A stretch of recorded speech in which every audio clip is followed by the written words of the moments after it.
Story with Binaca. सुनिए कहानी Binaca की जुबानी।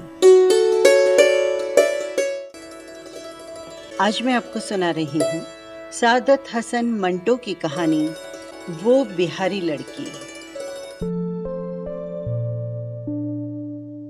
अक्सर उन दोनों को एक दूसरे पर आश्चर्य होता। वो सोचता कि दुनिया में इतनी समस्याओं के होते हुए भी ये लड़की इस तरह बेतहाशा खिलखिलाने की वजह कैसे ढूंढ लेती है, जबकि लड़की सोचती हंसने की इतनी सारी वजहों के होते हुए भी कोई लड़का इतना सीरियस कैसे हो सकता है। दोनों कविताएं लिखा करते, किंतु उन्हें एक दूसरे की कविताएं बिल्कुल पसंद नहीं आती। लड़के की कविताओं में समस्याएं होती, गंभीर विमर्श होता, क्रांति की बातें होती, जबकि लड़की की कविताओं में फूल होते, तितलियां होती, रंग होते, झरने होते और होती पानी की कलकल।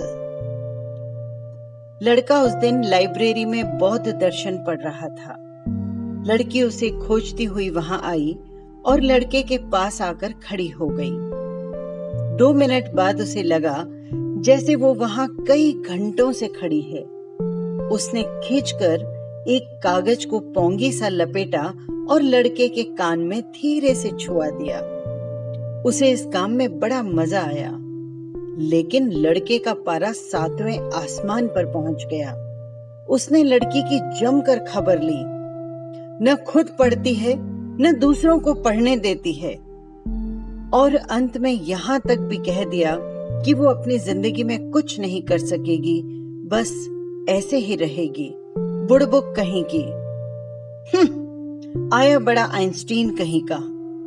लड़की बुदबुदाती हुई वहां से चली गई। ये जिंदगी भर यूं ही रहेगा, नाक फनी बनकर। लड़की ने गुस्से में बद्दुआ भी दे दी। लड़के पर उस बद्दुआ का कोई असर नहीं पड़ा। बुदबुदाकर दी हुई बद्दुआ सुनाई ही किसे पड़ती है। लड़की लाइब्रेरी से निकलकर सीधे बाहर सड़क पर आ गई। उसने मूंगफली के ठेले के पास जाकर 2 अधूरे वाक्य उछाले। बोली, 50 ग्राम चिनिया बादाम, 2 पुड़िया नमक। मूंगफली लेकर वो करंज के पेड़ के नीचे जा बैठी। मूंगफली छीलकर खाने से पहले उसने चुटकी भर नमक लेकर मुंह में डाला। फिर मूंगफली छीलते छीलते बुदबुदाई, वो ढोंगिया क्या जाने चिनिया बादाम का स्वाद। लड़के की चिंताओं का अंत नहीं था। देश में व्याप्त भ्रष्टाचार, बाबा आशाराम, भगवान रामपाल, गॉड राम रहीम सिंह, बढ़ते यौन दुष्कर्म, बोह कोहरम, इस्लामिक स्टेट, खूनी जिहाद, अमेरिका का दोगलापन, शातिर चीनी खंजर, उफ।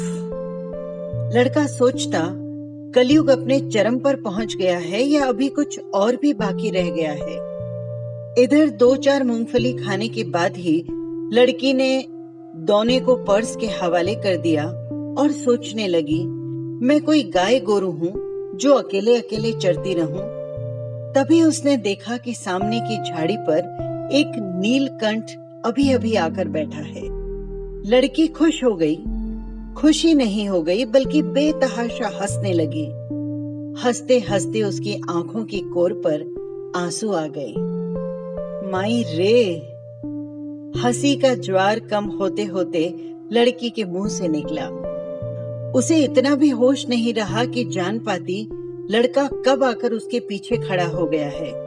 लड़के ने कहा, अकेले में इस तरह हंसना एक गंभीर स्थिति है। मां से कहना किसी साइकेट्रिक को दिखाए।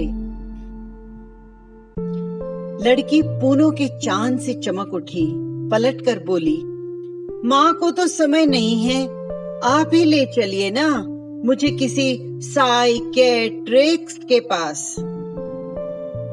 लेकिन रुकिए बाबू साहब, पहले चिनिया बादाम तो खा ली। और फिर से लड़की हंसने लगी, बेतहाशा। लड़की को लगता था कि दुनिया में कितने मजेदार विषय हैं कितनी खूबसूरती बिखरी पड़ी है, पर कुछ लोग ये सब क्यों नहीं देख पाते? और जो कुछ भी देख पाते हैं, उसे देखकर आखिर पाना क्या चाहते हैं? दुख देखकर ही सिद्धार्थ बुद्ध हो गए। बुद्ध होने से भी हुआ क्या?